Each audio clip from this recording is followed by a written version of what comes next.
Welcome to our third webinar organized by AIGS. I'm Michelle. Hope you are all very well. So I realized that we have some old friends attending all our webinar, and we also got some new friends. So thanks to everyone for joining us. For some new users of Room, if you can't see any pictures or hear any sound, you can log out and enter in again. And for the webinar concerns, the whole webinar will be around 1 hour duration. So we also have the interactive sessions. We have polling sessions and the question and answer sessions. So for the question and answer sessions, I would like to mention that we only have a limited time. So we will try to select some questions to answer. So please understand us. So now I'll give the camera to Mr. Kennedy Ho. So he will give a brief introduction to our guest speaker, Warren Boyd. สวัสดีครับ Today is 17th of April. It's a Friday night. But nowadays, Friday night, Saturday night, Monday night doesn't make too much difference. Everybody's staying at home. Actually, this week is a very important week in Thailand and Myanmar. It's our New Year's week. Normally during the New Year's, that's where families get together, friends get together. And normally, we have millions of people leaving Bangkok to go back to the provinces. Unfortunately, with this COVID-19 coronavirus mess, everybody has to stay home. This has been the most quiet New Year that I have experienced in my whole life. In Thailand, we are still under sort of state of emergency. There's a curfew at night, so nobody can go out at night. All the malls, department stores, entertainment places are closed, or schools. All schools are also ordered to be closed. Even golf courses, because golf is not considered an essential activity. So this COVID-19 has affected everybody around the world, okay? But on the bright side, because of this COVID-19, we have managed to organize these webinars because everybody is getting bored just staying home. Okay? Today, we also have a full house. All 500 seats are booked. And today's speaker is coming from Canada. So it's early morning in Canada. His name is Mr. Warren Boyd. So thank you, Warren, for waking up early to arrange this seminar. Warren is the Director of Marketing for Potentate mining company. He's worked on many gemstone mining operations all over the world. He is not only an excellent gemologist, but he's also an excellent geologist. You know, gemology and geology complement each other. So when you're an expert in both, this is a perfect backbone for somebody that is in the mining industry. So Warren is more than qualified to speak on today's subject, and he will be speaking on mining of sapphires from Montana.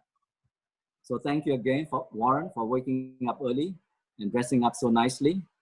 So I will leave the stage to Warren now. Okay, so everybody stay at home and stay safe. Sawadee krap.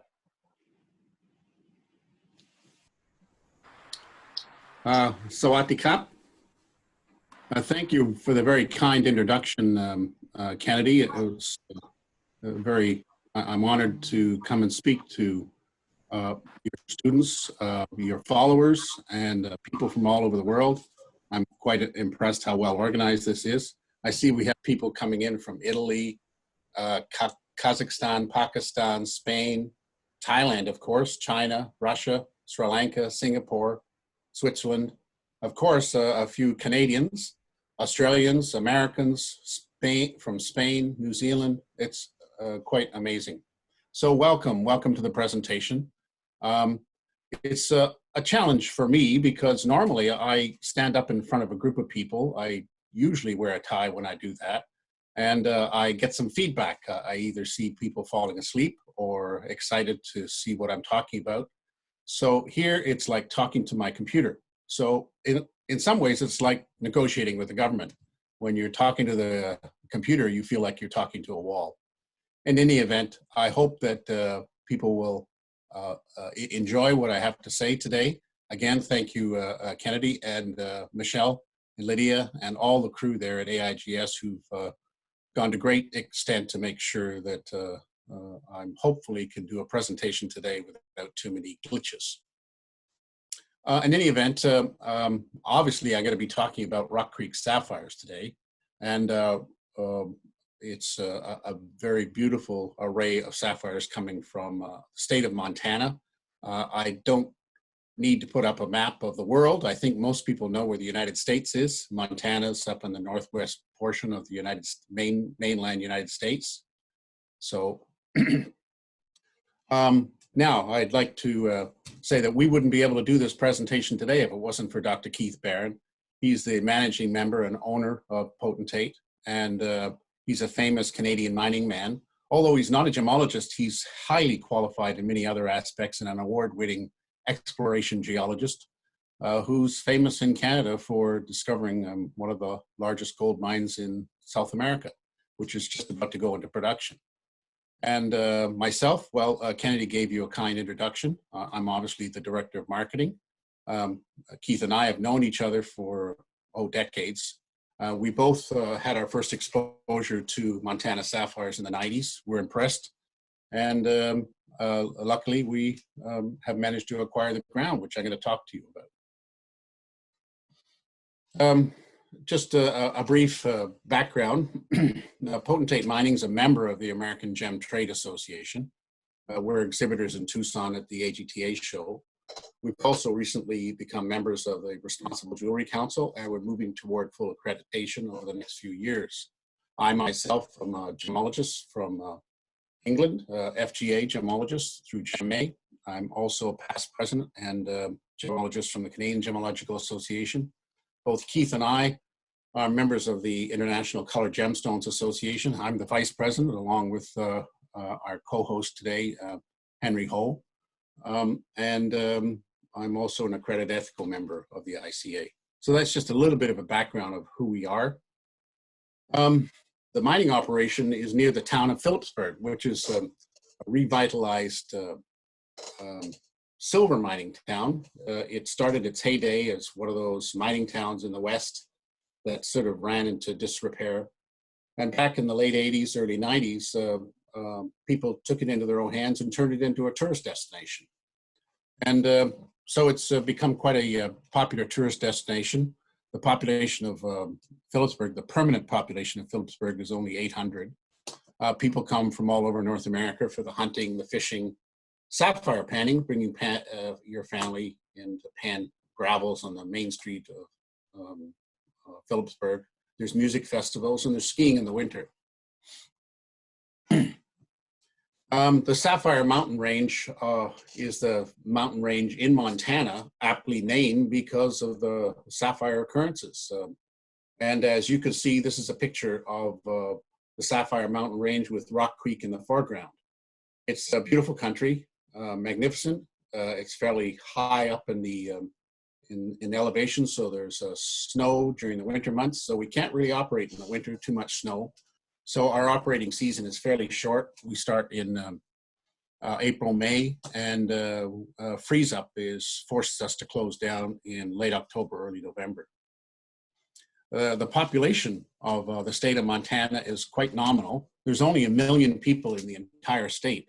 In fact, there's more cattle in Montana, 2.5 million, according to the numbers I was able to find, more cattle than there are people. So that tells you about Montana. Of course, there's lots of wildlife there. We see elk, moose, deer, beautiful wildflowers in the spring, lots of small game, and well, all over the mine site, we have the little ground squirrels as well. I don't have a picture here. But, the creek itself, Rock Creek, Local people call it crick. I, as a Canadian, say creek. So, I'll continue to pronounce it as Rock Creek, but if you're in Montana, you just have to call it Rock Creek. Anyway, fly fishermen come from all over North America to seek out this blue ribbon trout stream.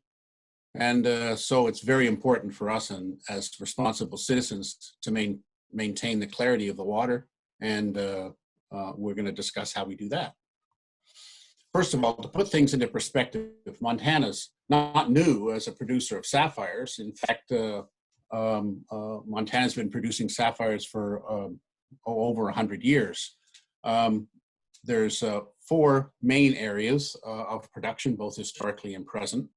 I'll talk about the 4 of them, but this puts things into the location map. You can see the Yogo Gulch, Missouri River in the center of the image here, which has El Dorado Bar and Spokane Bar, Dry Cottonwood Creek, and the one we're going to talk about is Rock Creek. And you can see from the state of Montana where we're roughly located within the state. We're in Granite County in the state of Montana in the United States of America. First of all, I'll touch base on Yogo Gulch. It produces a deep blue or purple. It's an underground mine. It's hard rock in a lamprophere, which is a type of volcanic rock that intrudes through the crust. The sapphires occur in a near vertical dike, and most of the mining is done underground now. The surface areas were mined out many years ago. It's a very small volume of production, and that's mostly coming from reworked mine tailings and estate pieces. Currently, there's no underground production at all. Missouri River area, this you'll see quite a few Montana sapphires coming from the Missouri River area. There's a number of small mining operations along the Missouri River, El Dorado Bar, Spokane Bar, and so on. But it produces sapphires from alluvial gravel benches, and there is some production from some of the old dredge tailings. They used to have big dredges on the Missouri River that were recovering gold, and sapphires came as a byproduct.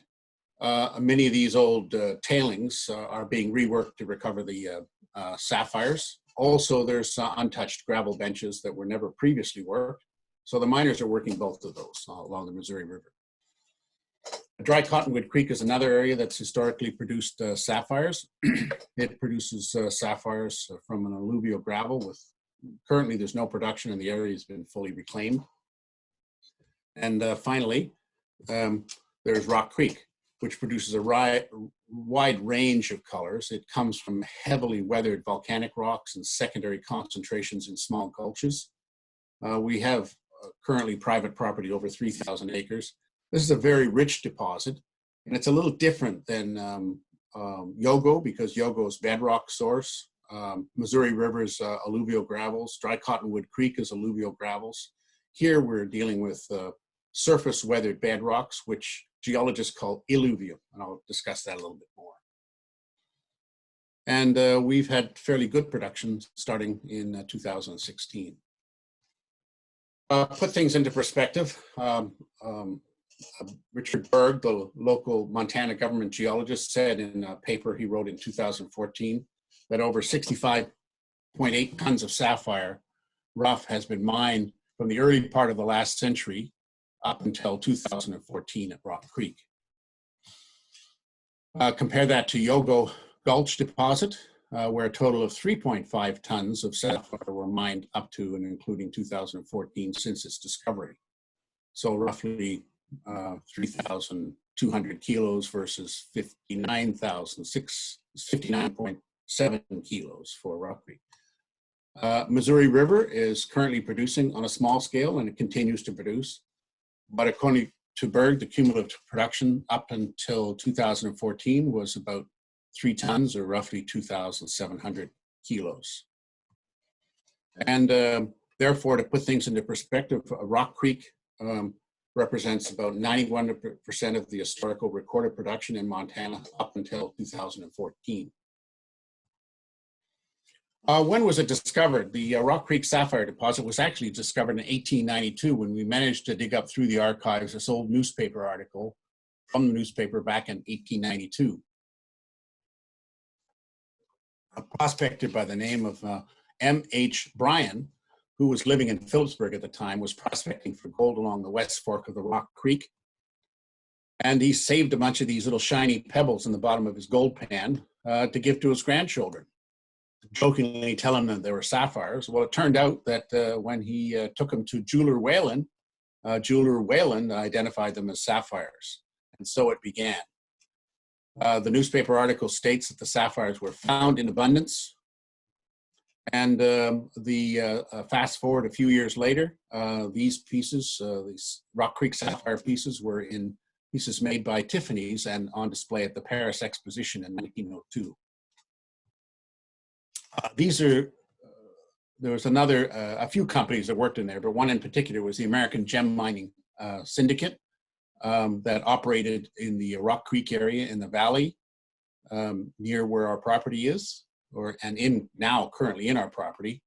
And they operated in the time frame of 1901 to 1935. In fact, some of the old cabins are still there. Here's a picture of some of the cabins in the Meadows area that are mostly used by cattle and not really habitable anymore. And this particular area, the Meadows, was just recently purchased by Potentate.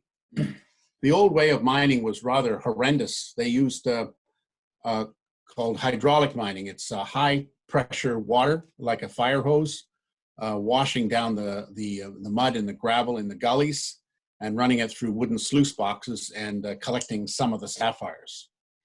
And these are some pictures of the old workings used from the hydraulic mining back in the 30s. This is a picture on the right of Mr. Charlie Sanders. We don't know much about him, but this picture was taken in 1937 on one of the boom devices that were used for moving all those piles of boulders out of the way so they could get at the gravels, the gem gravels. Nowadays, hydraulic mining is not permitted anymore. In fact, to put things into perspective, when they were hydraulically mining in California in the old days, this hydraulic mining pretty much silted up San Francisco Bay. So nowadays they ban hydraulic mining because it denudes the environment and it makes it effectively uninhabitable, and it takes a long time to recover. So it's not used today in either Canada or the US. It is used elsewhere in some places in the world for gem mining and other types of mining. To put things into perspective, Rock Creek is known locally as Gem Mountain, and more recently we've commenced referring to this as Sapphire Ranch property. There's another company called Gem Mountain, so we try not to use the term Gem Mountain when we refer to our property, so it doesn't confuse us with another company. There's summer tourist operations that operate nearby that attract tourist families from across North America who buy little bags of gravel and screen and wash them. It's great entertainment for the kids, and it brings in tourists from across North America. The sapphire tourist industry is supported by us, by Potentate, through our corporate social responsibility policies. With local tourist operations, we sell them trucks of gravel that they bag and in turn sell to tourists who pan them, and everybody's happy. Heat treatment technologies were only developed in the 1980s and 1990s, and that might explain why you didn't see a lot of the fine gems on the market back in the early part of the century and last century. And the technology has managed to the heat treating has improved the pale greenish colors of the bulk of the sapphires to beautiful blues, yellows, and pastels. And we acquired the private property from a forestry company that sold us 2,820 acres of private property in 2014. That company had done in the 1990s what was called a land exchange agreement. And it turned what used to be Forest Service land, which you couldn't mine, it turned it into private property. And coincidentally, that property covered most of the historically known gem producing areas in Rock Creek. And we were lucky enough to acquire it in 2014. Then we just recently acquired the Meadows property, which is in the valley, and I'll show you where that's located on the map in a moment. And we just have been negotiating and acquired that late 2019, early 2020. Since the 1980s, there's been small-scale production, but an insecure source of supply. It's been erratically available in the market, mostly consumed by the American lapidary industry and small family operations or weekend operators with little jigs on the back of pickup trucks or portable processing plants. To put things into perspective, this comes from Berg's report, and the orange areas in these creeks that look like little snakes running up through the valley here. This is Sapphire Gulch and Anaconda Gulch. The orange areas show where the historical production was. And as I alluded to before, all of this ground in between was Forest Service land until the 1990s. And so no one could mine on the hilltops or between the gullies, between the gulches. And because they needed hydraulic water pressure coming from above, they were limited on topographically how high they could mine the operations. So you can see that the old gullies were mined using hydraulic, but the hilltops were virtually untouched. So there was secondary concentration in the gullies. In fact, there is some anecdotal reports indicating that when they were mining these sapphires, they were using shovels to pick up the piles of sapphires from the dredges, from the jigs but in this area it produced, as I said, over 60 tons of sapphire in that time period. And we acquired this ground, and the square area shows roughly the area of the land that we've bought as private property. I'll show you details in a moment. We have been operating in Montana under the name Potentate when we purchased a piece of ground called Eureka Gulch in 2011. That's the location of our mine office. It's quite a few miles away from the West Fork Rock Creek area, and it produces gold with some minor sapphires. As I mentioned, we acquired the West Fork Rock Creek property in 2014, and we were testing and mining that area and for sapphire with some minor gold. And then recently we've acquired the Meadows property in 2019, 2020. That means we have a total of 3,500 acres of private property, which means no one else can mine it without our permission. We have a wash plant been operating at Eureka Gulch from 2012 to 2017. And in 2018-19, we moved and started setting up a new wash plant on the West Fork Rock Creek property, which is the one we're going to talk about today.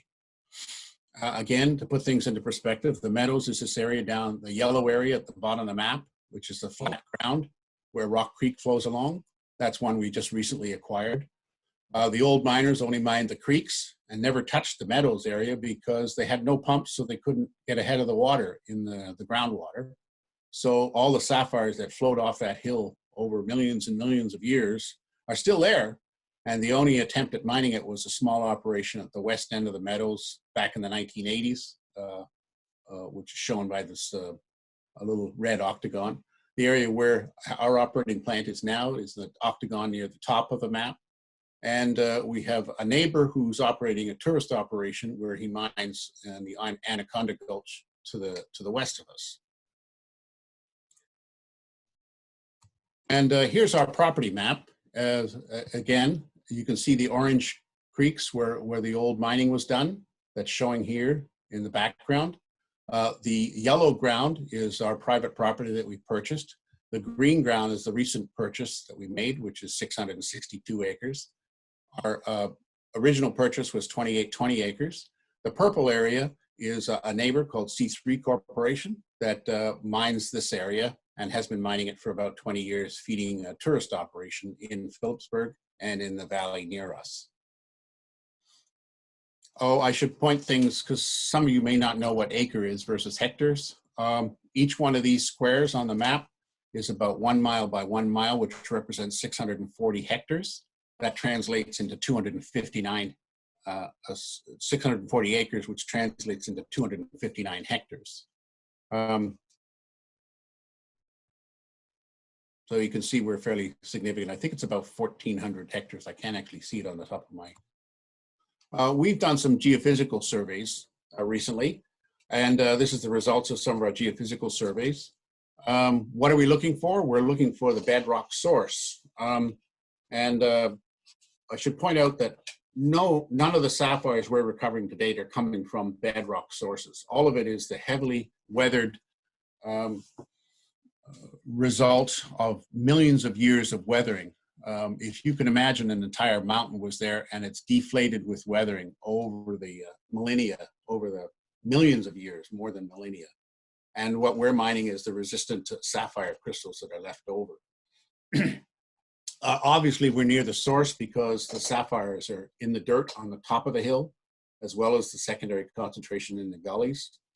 According to the geology reports, the area is underlain primarily with Eocene rhyolites, and we're suspecting, and our theory is that the lamprophytic intrusions come in as pipes, dikes, or sills, intruding this Eocene volcanics. So it's probably a post-Eocene or Eocene emplacement of the sapphires. And what's a lamprophyre? It's something much like a kimberlite.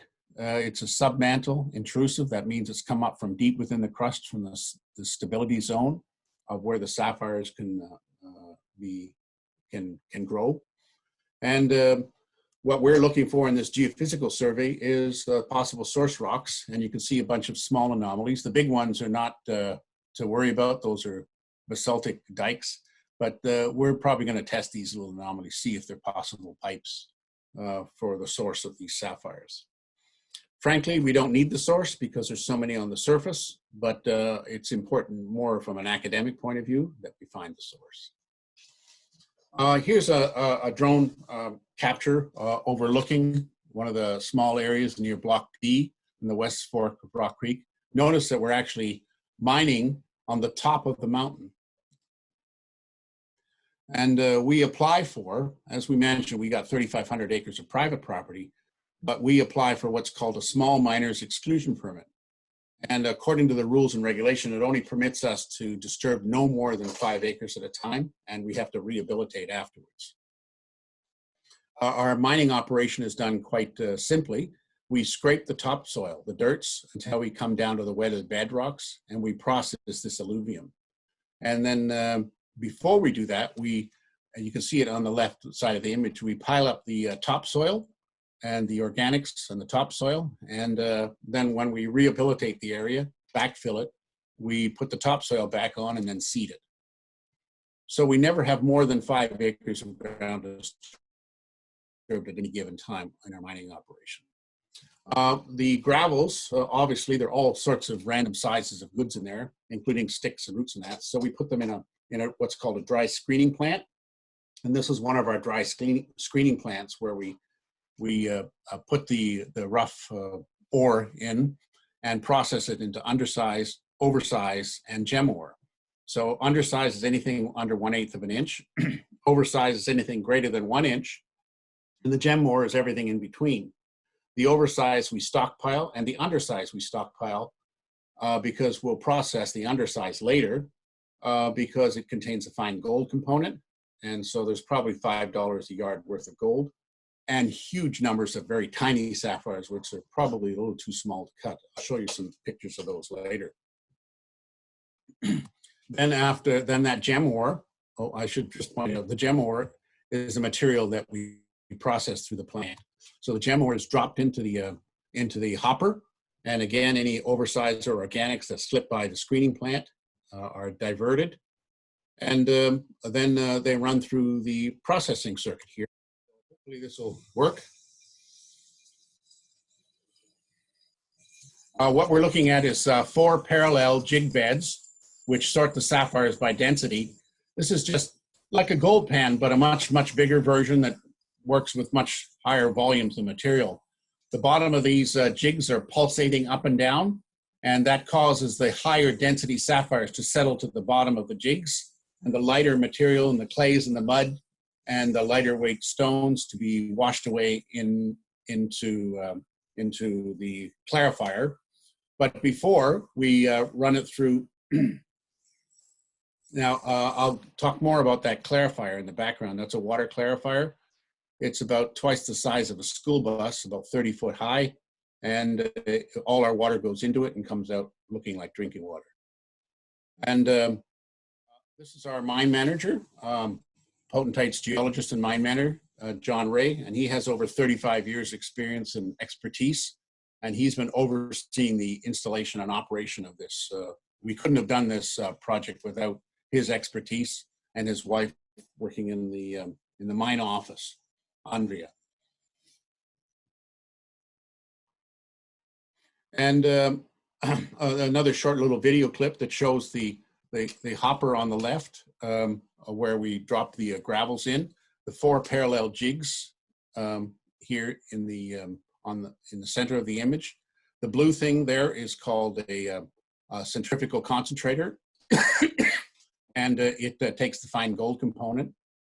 Then the wastewater goes down into this little hopper here and the hopper grabs the gravels out using what's called a sand screw. It pulls the gravels and dirt and sand out. And then the muddy water that's left over goes into the water clarifier. And so it means we're able to recapture about 80 to 90% of the water we're using.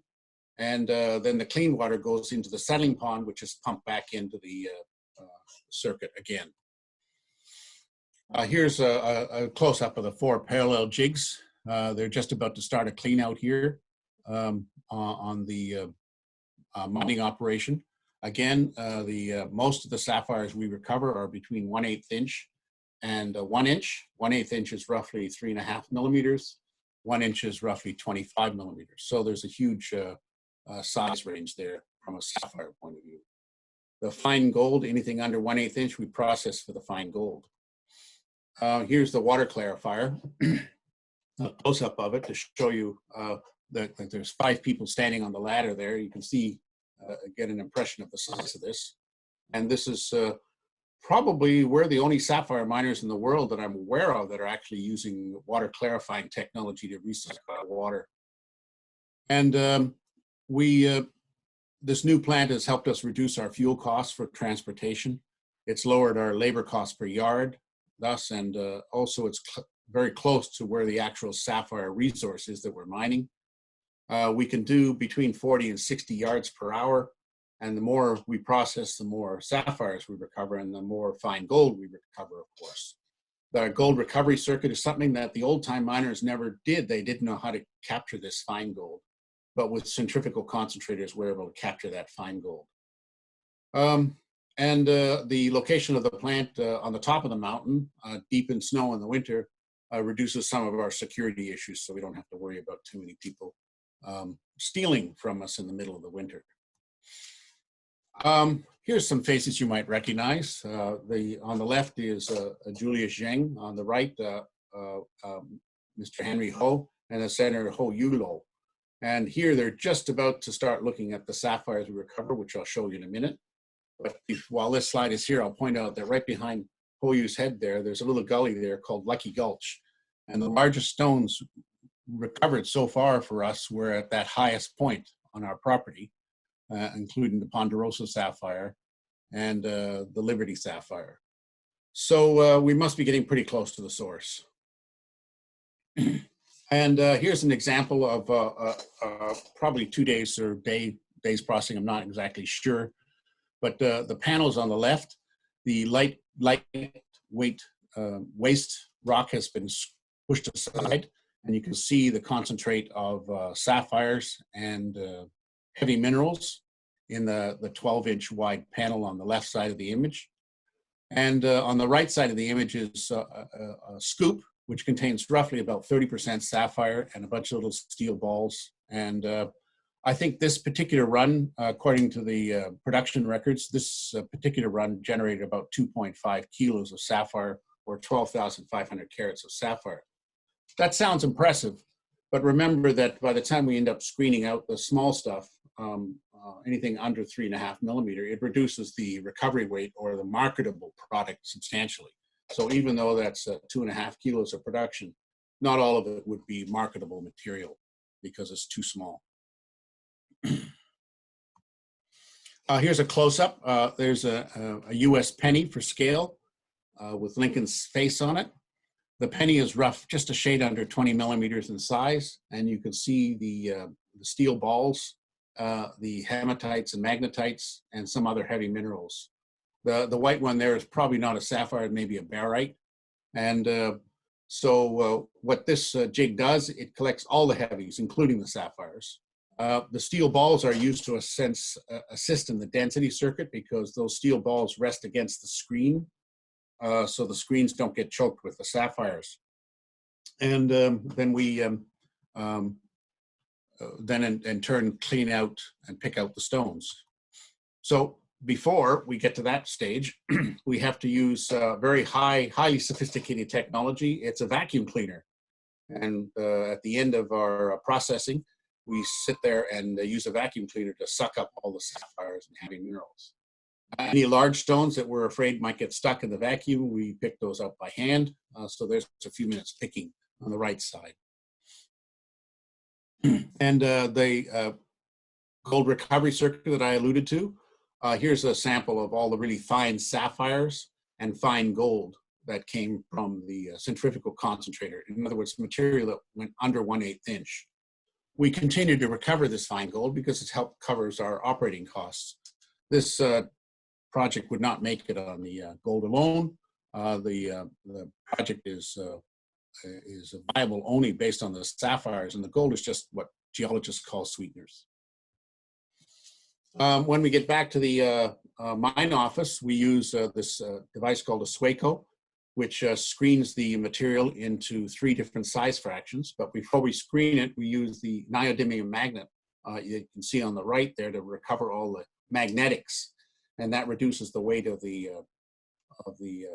concentrate substantially. So we pull out all the magnetics, all the steel balls are recycled back into the jig for use the next day. And then we screen it into 3 major sizes. And of course, you can't have your watches or cell phones close to that big magnet. And then the concentrates, we dry them in the sun and then start picking out the sapphires. And down the bottom, you can see a little dish full of sapphires. This is Andrea, our mine office manager. And she's also a gemologist. So we've got highly educated people here working at the mine site. The variety of sapphires produced from Rock Creek is significant, and it's unparalleled by any other American producers. It produces large volumes of rough suitable for calibration gemstone cuttings in unique pastels of colors. Its most common color is blue-green or teals or greenish blue. It's also producing significant gems that are of interest to connoisseurs and private clients. Very rare pad parache, some oranges, pinks, and very rarely we get a few rubies. The primary business volume would be sapphire gems that would sell retail for $150 to $2,000 a piece. But we are selling fine gems for as much as, excuse me, as much as $100,000.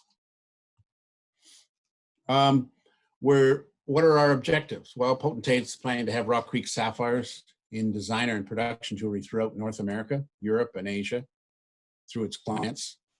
And we are ethically sourced. We don't use any child labor. We pay fair wages. We can provide supply chain warranties to comply with the increasingly stringent regulations, especially amongst European and North American jewelry retailers.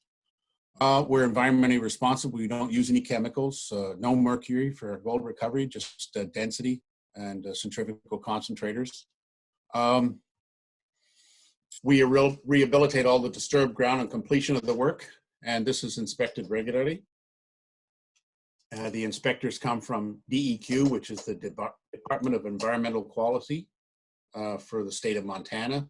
We're also inspected by the safety organization called MSHA, which ensures that we're wearing our hard hat, safety vest, steel-toed boots, and our equipment is appropriately, safety standards are appropriate, including backup lights on the trucks and beepers and headlights and all the odds and ends that's required in a professional mining operation.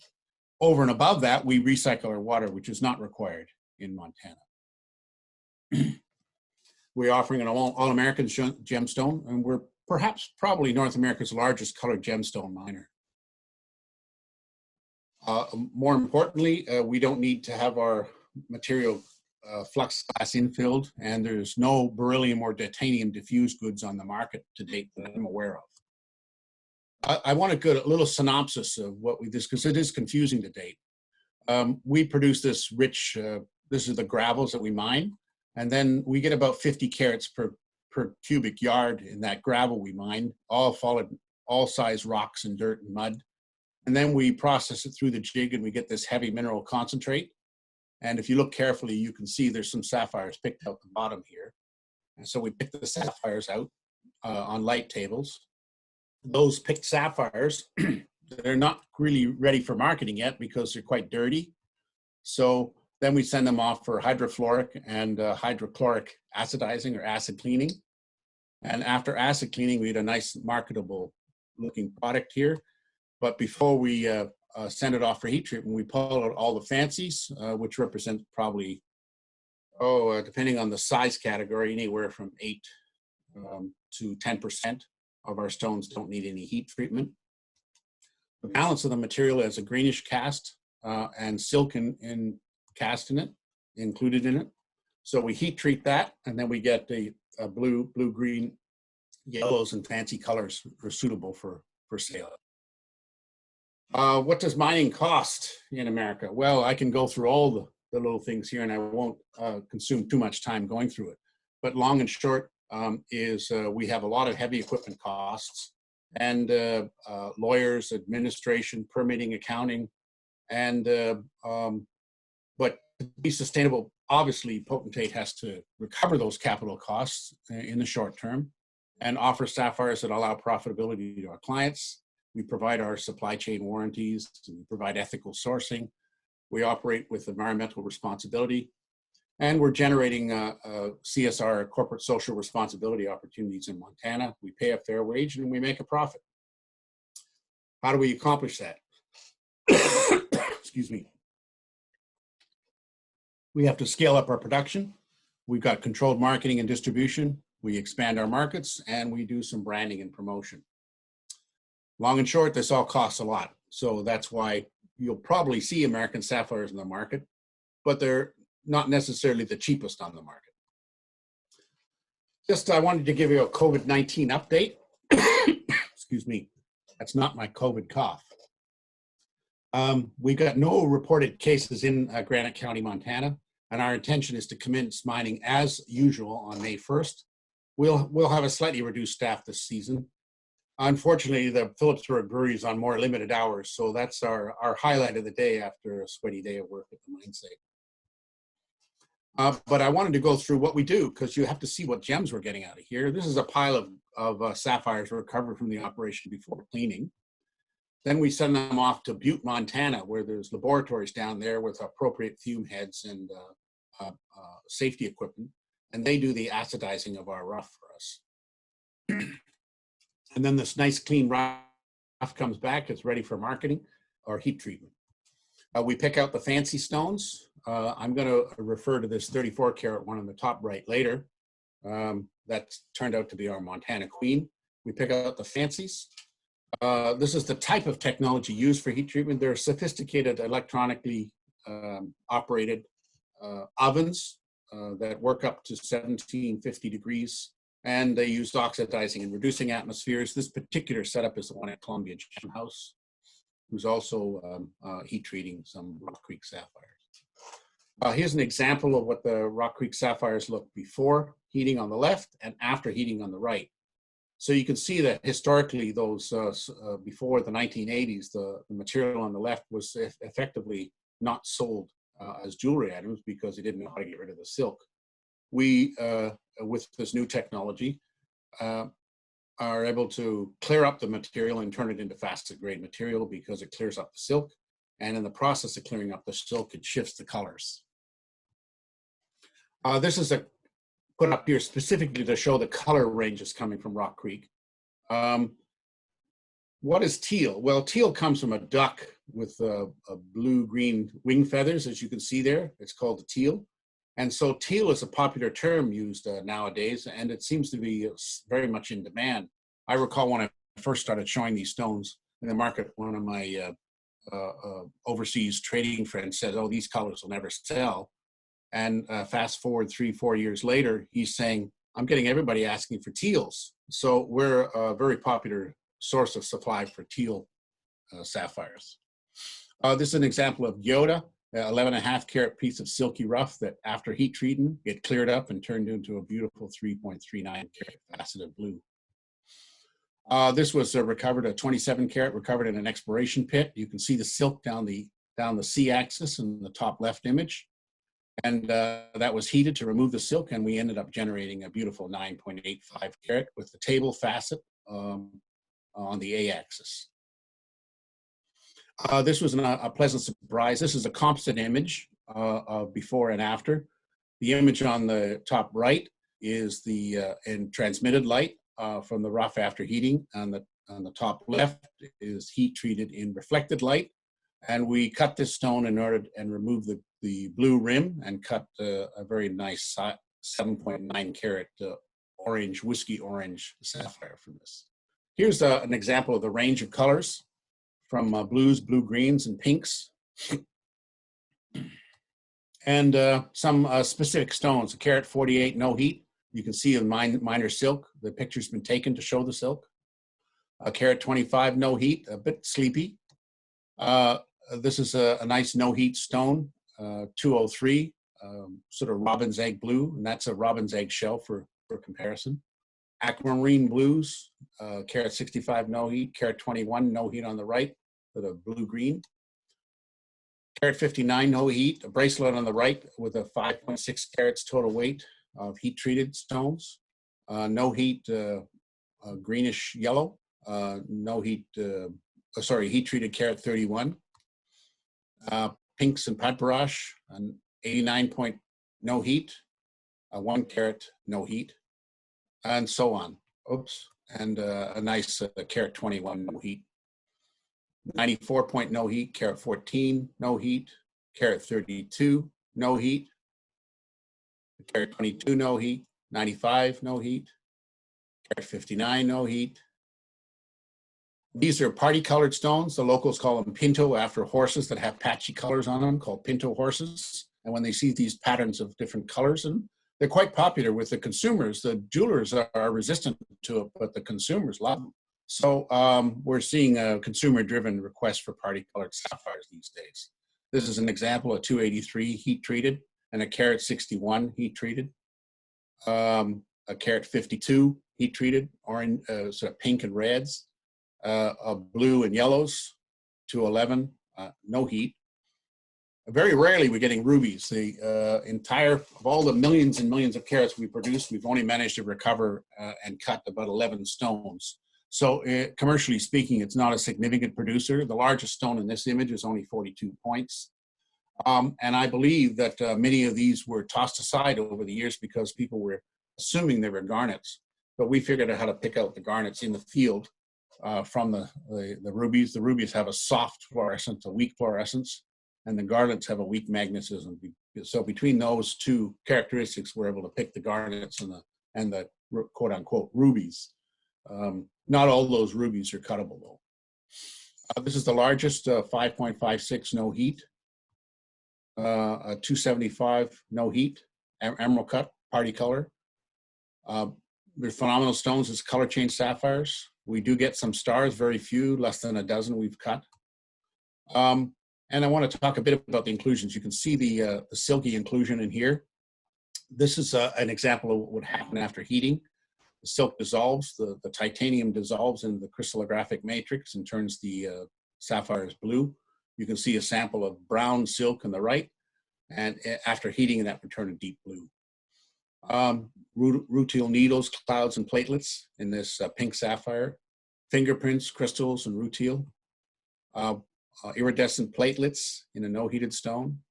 Rutile crystal on the left with no heat. If that was heat treated, it would show the halos around it and the explosion of the crystal.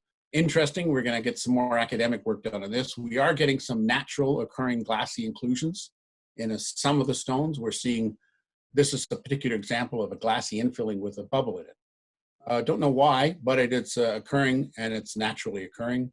And this is a no heat stone that's showing it, so it's not caused by any heat treating. Example of a spider web of crystal, of rutile silk and a rutile crystal. This is a designer piece by Paula Crevichet called Brown Eyed Susan. It's all Rock Creek sapphires except for the black diamonds. A designer piece using crystals. A halo design using the Helena cut by Earth's Treasury. This is on display at the Smithsonian. This is Rock Creek sapphires by Paula Crevichet and Robert Kane Corporation. And it's called Conchita Butterfly.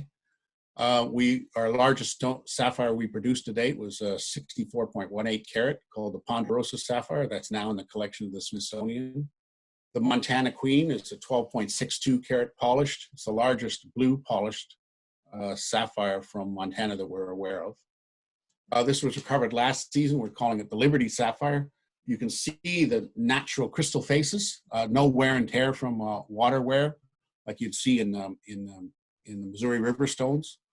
And this is very close in weight to, well, this weighs 17.65 carats. I call it the Liberty because 1776 is a famous year in the United States. So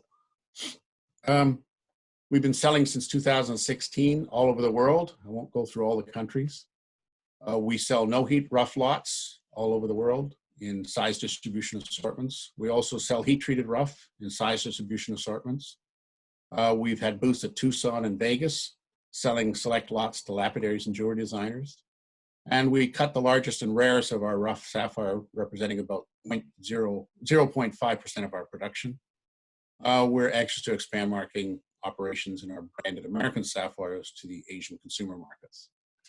Here's a book we produced, the photography and gemstone cutting done by Jeff Hateman. So we can't take credit for the hard work that went into publishing the book, but we did sponsor it. And it's a good little book on the Rock Creek sapphires, Kaleidoscope of Color. It talks in the history of mining, wildlife, flowers, scenery, fine gems, inclusions. Most interestingly is we're in press now. We're translating this thanks to the hard work of Jeff Hateman and Julius Zheng doing the translations. So our Mandarin version of this book is in press. So watch for that coming soon. Acknowledgements, photography by Jeff Hateman, myself, Keith Barron, John Ray. The gemstone design cutting that I used mostly in this presentation was by Earth's Treasury. And the inclusion photography, again, was done by Jeff Hateman in his laboratory. Thank you, Jeff.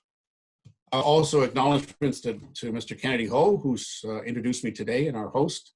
And there's the three of us drinking beer on the top of a mountain in Colombia.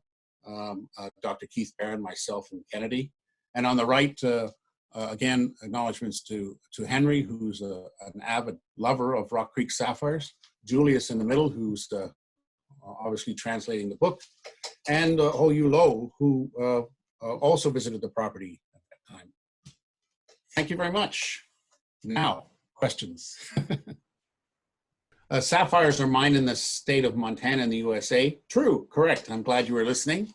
The most common color of Rock Creek sapphires or heat treatment is teal, which is true. And some people weren't listening to that. I try to point out that. Admittedly, all the fine gems I showed there were, not all of them were teal, but I also wanted to show some of the rare gems recovered. So the correct answer for number 2 is teal, named after the duck. Rutile or titanium oxide is a common inclusion in Rock Creek sapphire. True, that's correct, it's true. Only large sapphires greater than 10 carats are found at Rock Creek. False. The bulk of the sapphires recovered from Rock Creek will cut stones under 2 carats. Very rarely do we get large stones. The largest one, as I mentioned, was the 1262 polished, and the largest crystal that we've recovered to date was about 64 carats, which is now in the Smithsonian.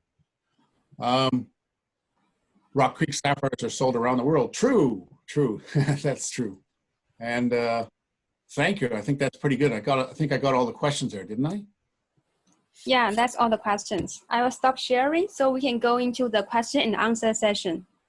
Okay, thank you, Michelle. You're welcome. Well, we have 37 questions here. I'm not sure I'll have time to answer all of them, but I'll do my best. How much carats do you produce on average per month? Well, during the summer months, once we're producing. In the winter months, we don't produce anything. In the summer months, between May and October, I would say our average production might be about,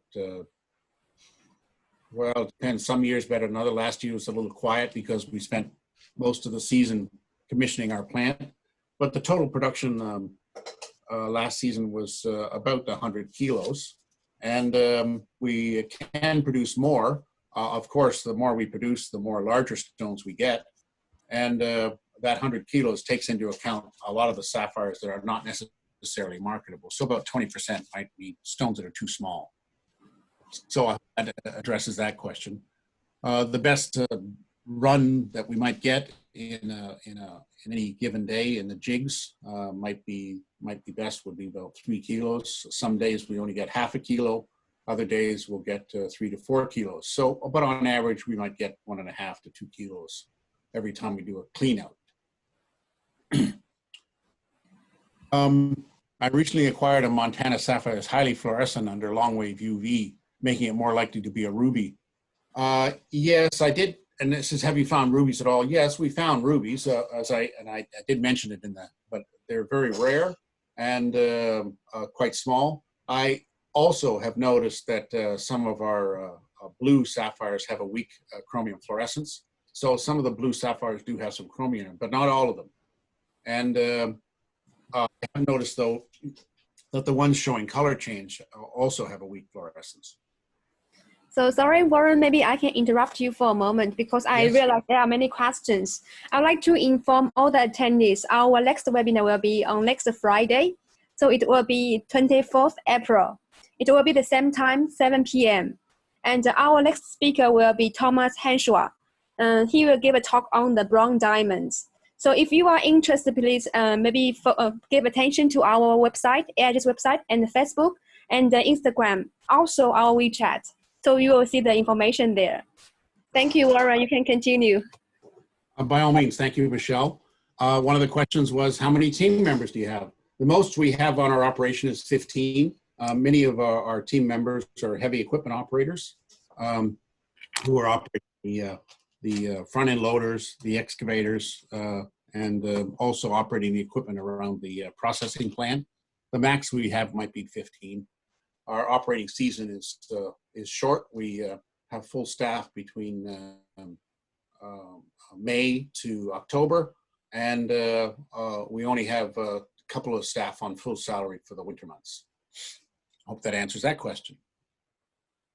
Let's see another one. Well, we talked about the fluorescence. So what temperature do we heat the sapphires at? Well, any of the people who have the recipes for heating the sapphires are never really particularly anxious to share the recipes. I can tell you that you need ovens that will go up to those high temperatures of 1700 degrees plus. And they do operate under oxidizing and reducing atmospheres. But heating Rock Creek sapphires is like learning how to bake a cake with different types of ingredients. Most of the people who have experimented with it have been unsuccessful. And thankfully, the recipe seems to have been broken and solved, I guess is a better way to put it, in the 90s. And that's why we're seeing heat treatment technologies using controlled environments happening since then. So I can only answer generally. I won't answer specific in terms of temperatures. What acid treatment? Well, hydrofluoric and hydrochloric, about 50-50 combination. And that eliminates the non-sapphire material. It also frosts some of the material that isn't completely dissolved, like the barytes, so you can pick them out easier later. It removes the iron staining, because if you heat treat these sapphires with the iron staining on it, it'll affect the color changes in the processing. So to remove the rust stains, it's critical. To remove the waste rock off the surface of the stones, it's critical.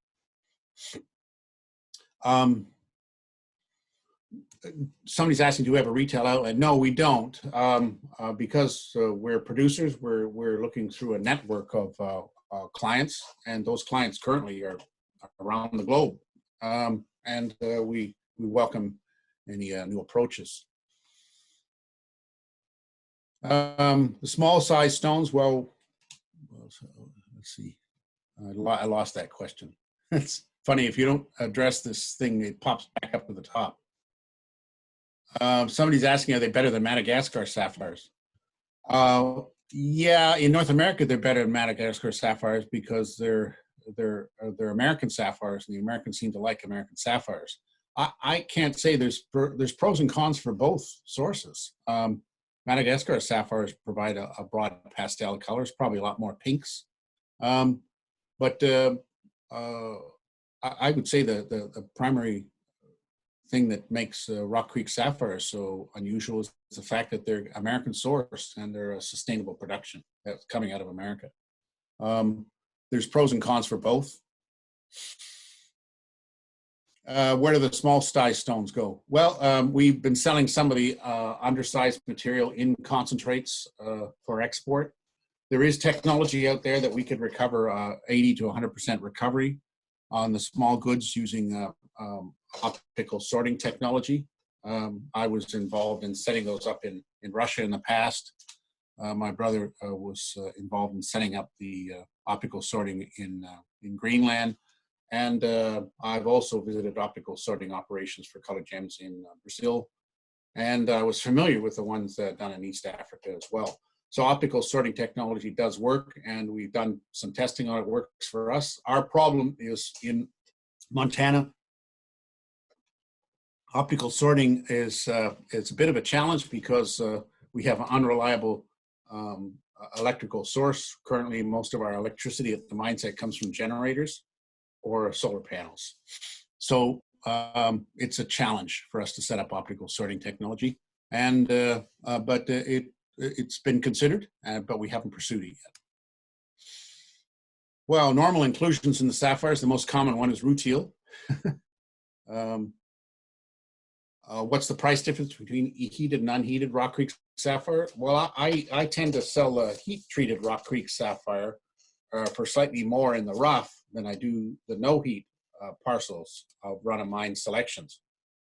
But if you get larger stones that are no heat, obviously you can get substantial premiums for them. I think that's a question that probably would be better handled by our clients who are selling the stones, and they might be able to share in the future what kind of premiums they're getting for the no heat stones over the heat treated stones. But on the small goods, mostly for production jewelry, 10 points, 20 points, 30 points, half carat goods. Those lots I tend to sell a premium for the heat treated because it costs us a lot of labor costs involved in heat treating.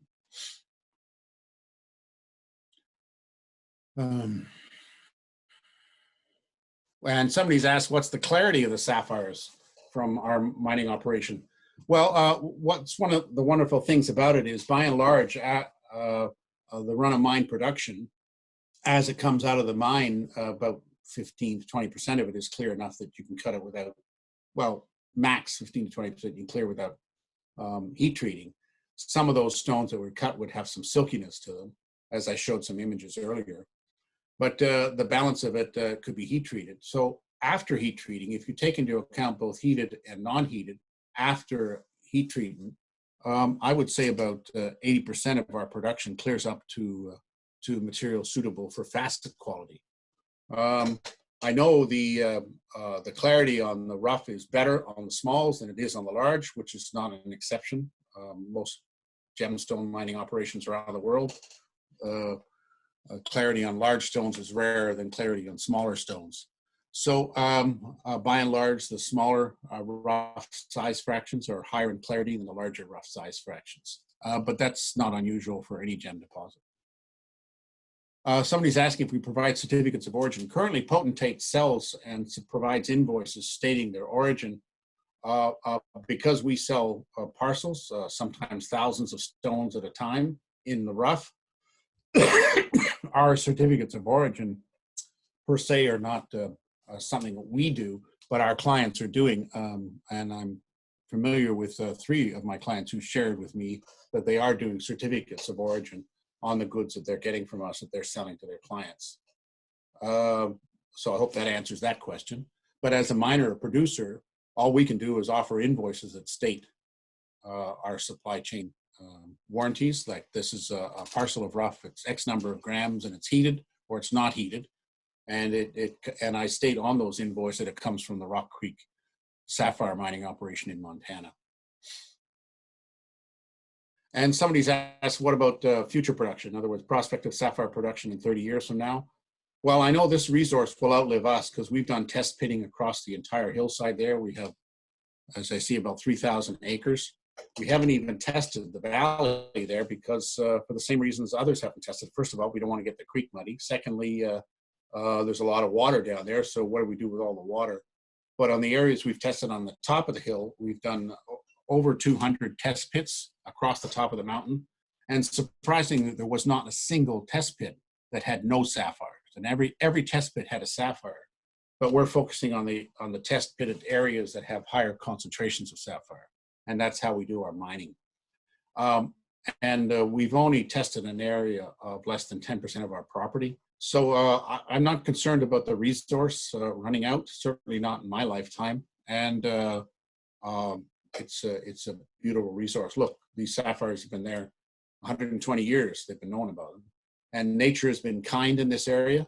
Although there's been glaciation in the area, this particular hilltop was never glaciated. So consequently, the sapphires were not spread to the wind, if I can use that expression. The sapphires are there. They're just, it's all paints the whole hilltop, and that's a huge area.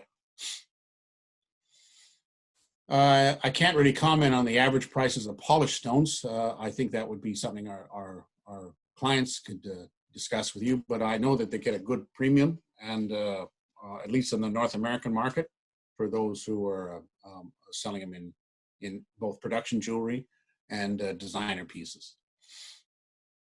Somebody says, what do you do with the gold you recover? It's never a problem selling gold, I can tell you that. We sell it to refiners and get paid immediately for it. So that's what we do with our gold. What other questions?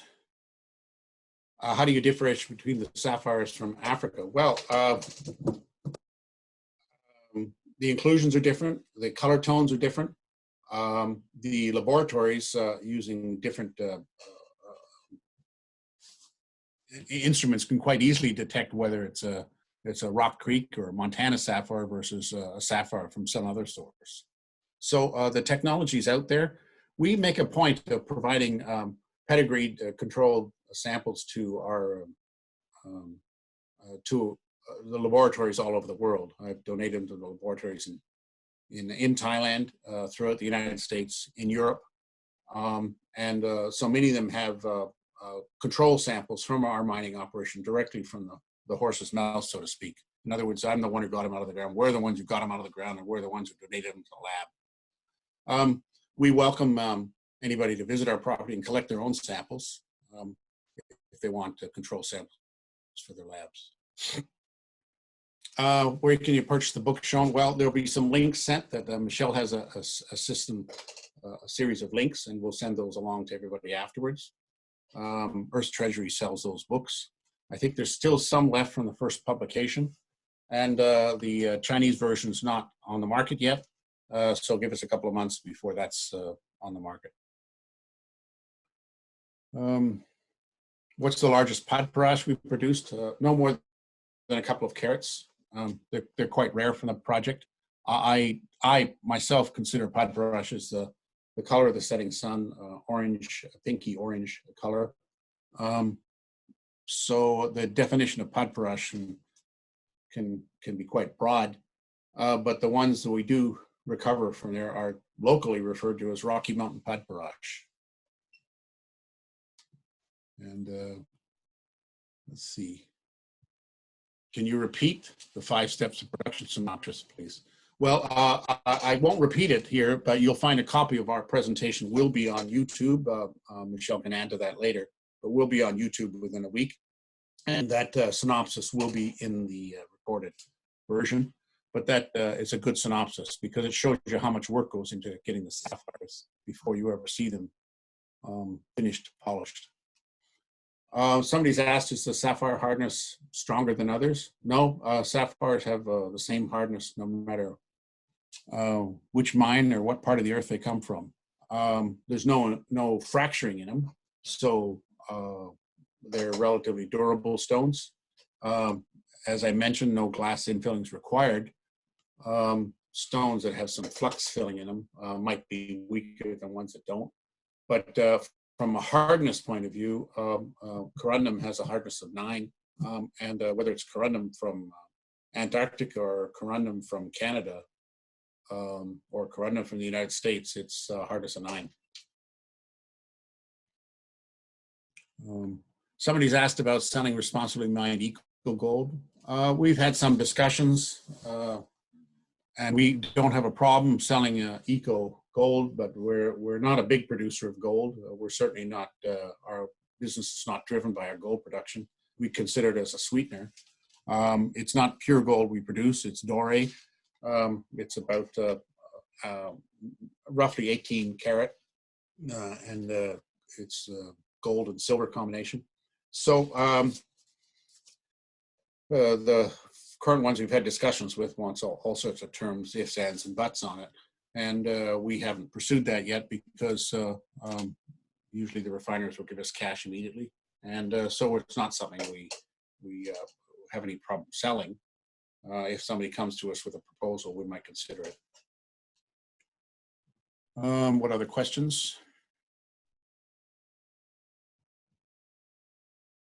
Somebody's asking, only heat treating, no color added?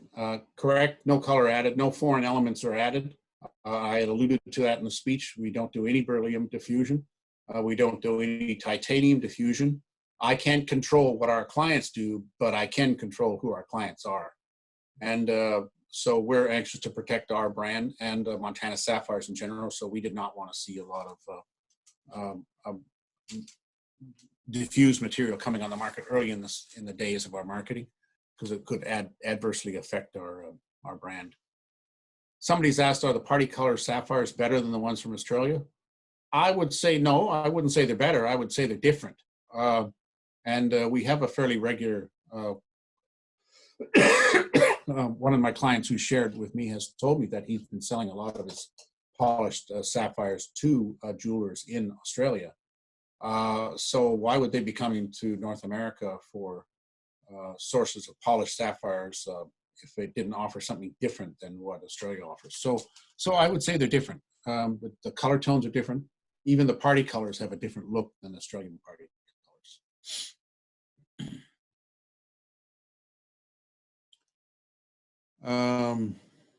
Let's see.